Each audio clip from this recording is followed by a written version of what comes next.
Welcome to our conversation about peace.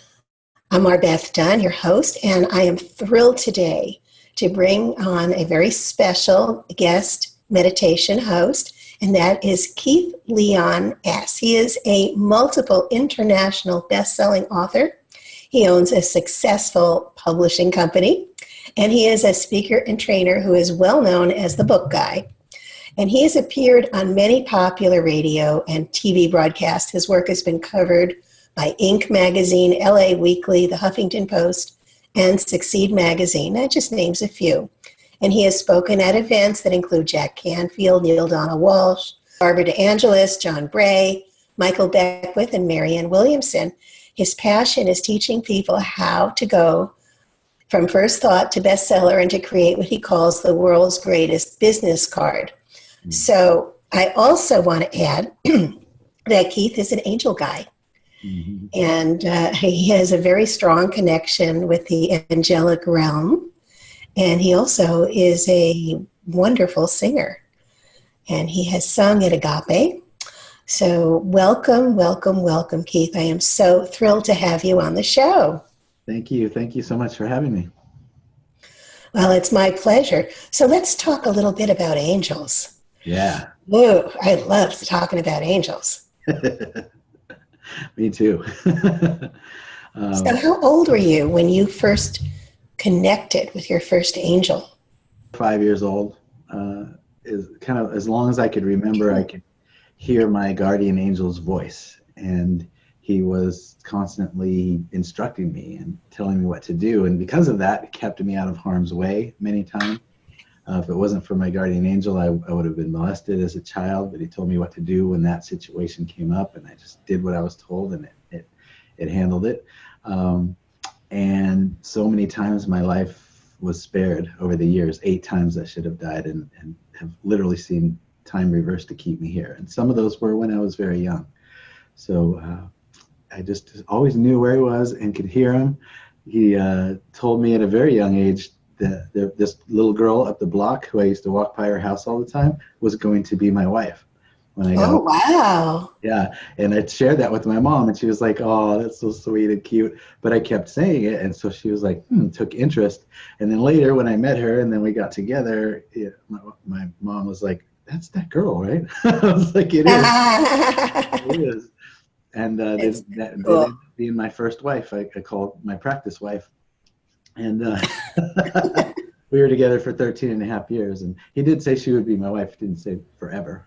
Right. But that's so cool that you knew that in advance. I had my first angel experience when I was about 3. Wow. I looked out the window and I saw an angel.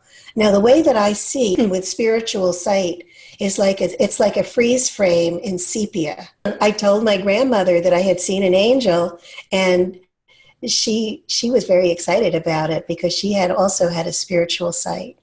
And so that's very cool. It was not something that I had that continual experience that you had. So I think that's really wonderful and very special that you got to tune into a voice that empowered you and saved your life on so many levels. That's really beautiful. Yeah. So let's talk about earthbound angels. I understand that you have a very different definition. Let's talk about earthbound angels. What are they? Yeah. Well, most people call earthbound angels people that do good deeds, do nice things for them. And I love that name for them. And in my early 20s, there was a man who came to my work, and he was very kind of quiet. And I was drawn to this guy. And he didn't really talk much, And then when he said, always made me think. And eventually we got to be friends enough for me to kind of invite him to come hang out with me after work. And then he was like probing me with questions and found out that I had really, at this point, become a non-believer in anything. At age 8, my mom asked me to be the man of the house, and I just stopped being a child at that point. And so over the years, my belief faded away. So he came to me and got to know me really well, and then enough to start saying, I know you don't really believe in psychics, but let me tell you, this is going to happen tomorrow, and that's going to happen. And he started predicting world events, and to 100% accuracy, by the way, and finally got me to where I believed in him. And then showed me a little more, and then eventually told me, I am an earthbound angel who is here to save you from yourself. Right now you're in your drug addiction and you would take yourself out, right? And if you did take yourself out, it would have a not so great effect on the world, because you're here to do great things. And so I'm going to work with you, take you from believing in nothing to believing in everything. Then at one point I will literally save your life, and then I have to leave because I have to go do it for someone else. So earthbound angels are here to support certain people who would take themselves out or have an accident or whatever is going to happen to take them out before the time that they're supposed to be here, and help those difference makers stay here on earth so that they can make the difference that they were here to make. That's very powerful. Yeah, so imagine having that job. I said, well, what did you do wrong to get this job? I think that's a very gratifying job, actually. Yeah, I love being in that position to be able to help people who are suffering and bring them into a place of greater ease and spaciousness and into their magnificence. I think that's a really beautiful thing. Yeah, well, he laughed because I was like, imagine, going to a new town, getting in a new place, having to find a new job, having to find those people, befriend them, however long that takes. Then you can finally get to work months later. So, but the reward, he said, was great, and he was really patient with me. Well, of course, and living in a field of miracles, which angels are living in a field of miracles, I'm sure it wasn't that difficult for him to find the jobs, to find the place, to find the people. It was probably just already there. He already had his GPS ready to go. Where do I go? It's already set up for you. So let's talk a little bit about peace. What does peace mean for you? Well, I believe peace starts with me, for one thing, that I like to work on how I can be peaceful and how I can be more loving. And I believe that love is the answer to every question. No matter what question you ask, love is the answer in some way. And so when I'm able to be love and be loving to everyone around me, then I affect that area, right?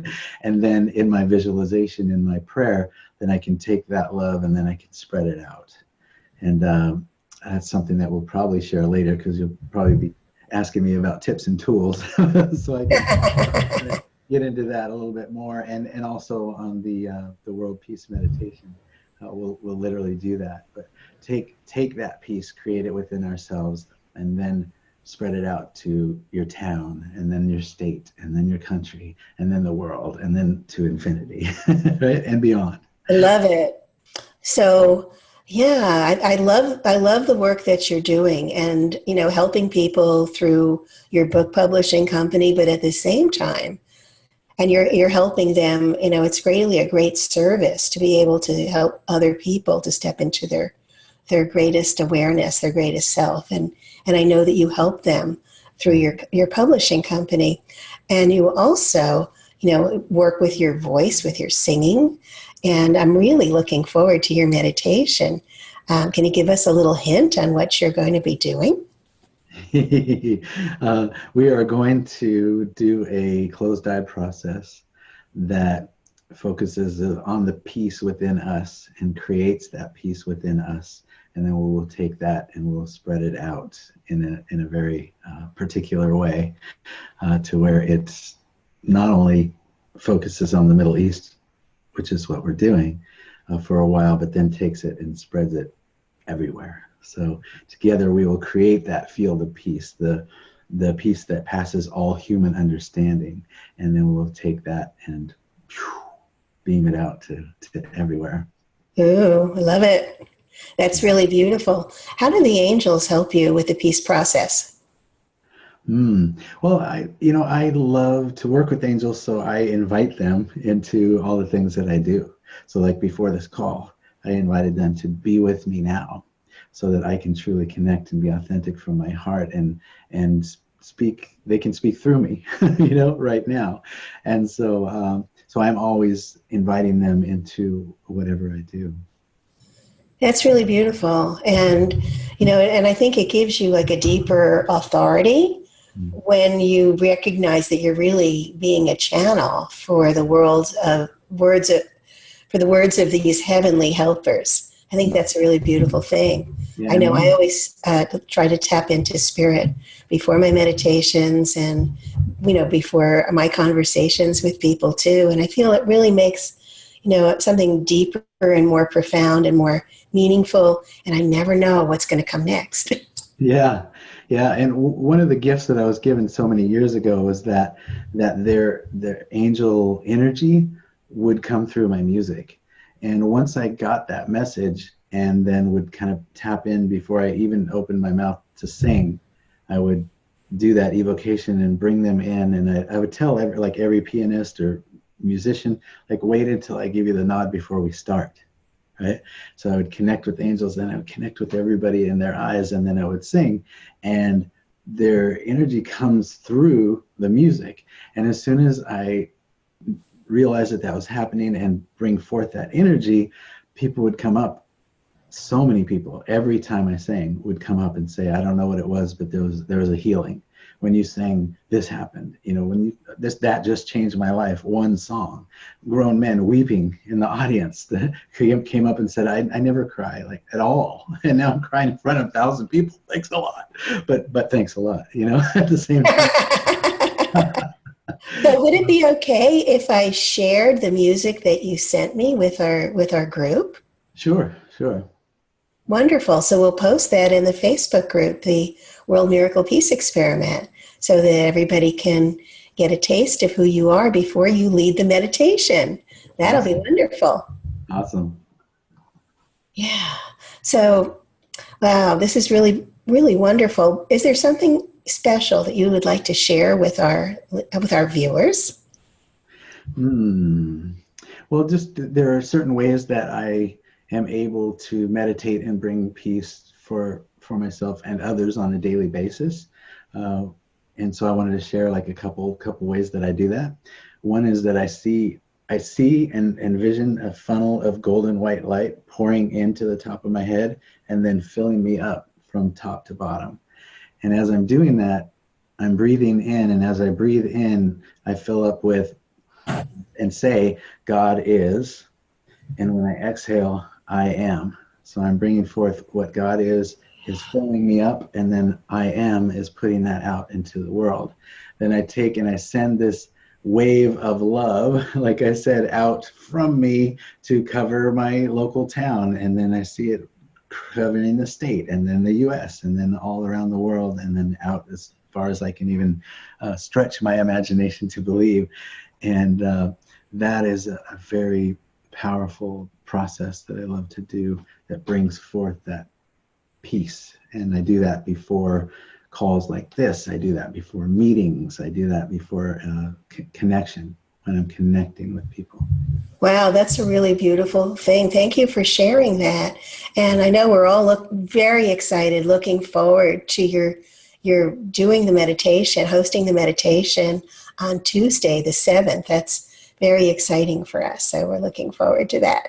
Mm-hmm. And well, this is really wonderful. I just, I'm excited to get to know you a little better. And we were introduced by Swami Tirtha, and he's awesome. Mm-hmm. Another angel being. I'm meeting so many wonderful angel beings and practitioners that I'm able to, channelers, that I'm able to share on our conversation, and for you to be guest hosts. And that's a really beautiful thing, because I do love angels. And even though I had my doubts about them at one time, when I did have such a powerful experience, they all showed up for me. And Archangel Michael was right here, and I could feel his power so strongly. That was such an exciting experience.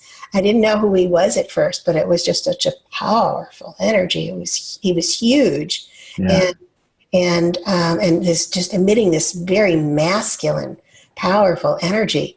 I didn't know, I didn't know that was Michael at the time, but I realized afterwards that he was. But he was right here beside me on my right side, and a bunch of other angels showed up too, and it just was like, whoa!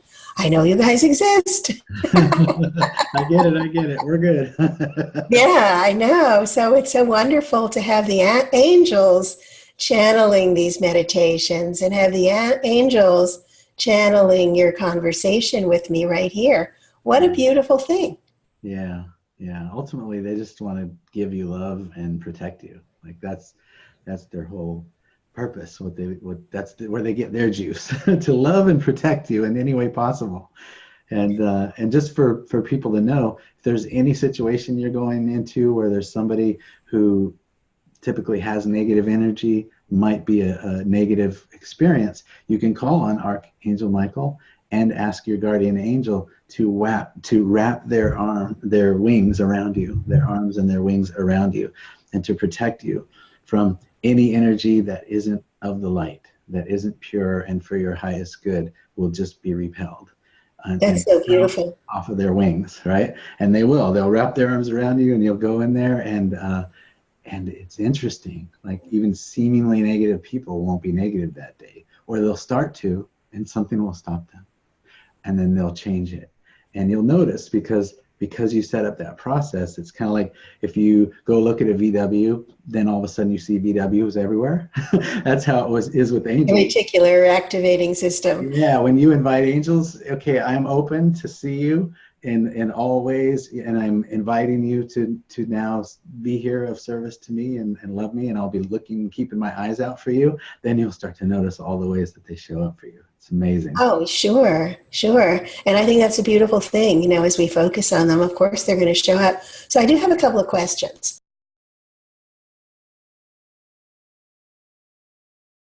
Now, I've always been told that when that because we have free will, that angels wait to be invited in. Yeah.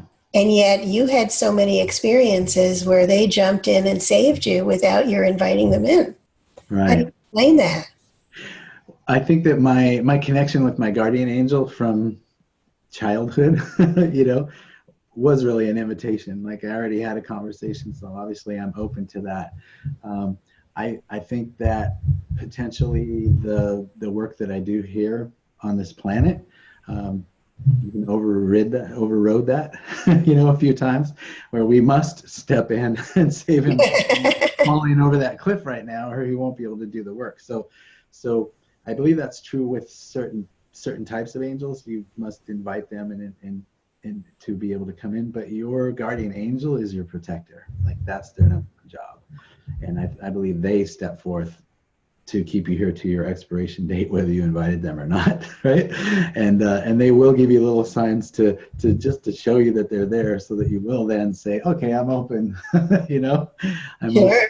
Yeah. So I think, there's always a clause somewhere in all contracts, and perhaps before we came here, we made the contract that on the case that it would take me out before my time, you can jump in and help me. That could very well be.